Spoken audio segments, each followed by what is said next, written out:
बातमी सांगलीतून आहे। सांगली पालिकेची अतिक्रमण हटाव मोहीम सुरू झाली आहे।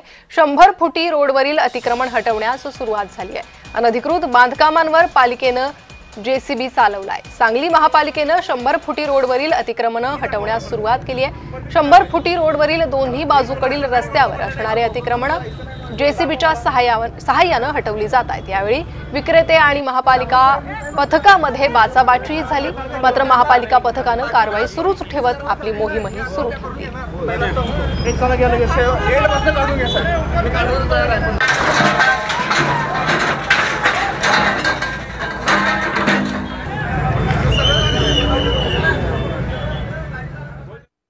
अनधिकृत जे बांधकाम आहेत, खोके आहेत किंवा अनधिकृत असणारे व्यवसायधारक आहेत त्यांचे काढण्याची मोहीम सुरू करण्यात आलेली आहे।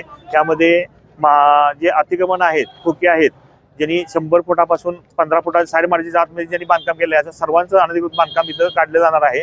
तरी माझं सर्व इथल्या व्यवसायधारकांना, नागरिकांना विनंती आहे की अतिक्रमणामध्ये आपलं नुकसान होण्यापेक्षा स्वतःहून त्यांनी सर्व जे आपलं अनधिकृत बांधकाम आहे रस्त्यापासून 15 फुटात असणारं हे काढून घ्यावं, जेणेकरून त्यांचं कुठलं नुकसान होणार नाही आणि नागरिकांच्या सोयीसाठी हे सर्व करत असल्यामुळे कृपया सर्व नागरिकांनी आम्हाला सहकार्य करावं।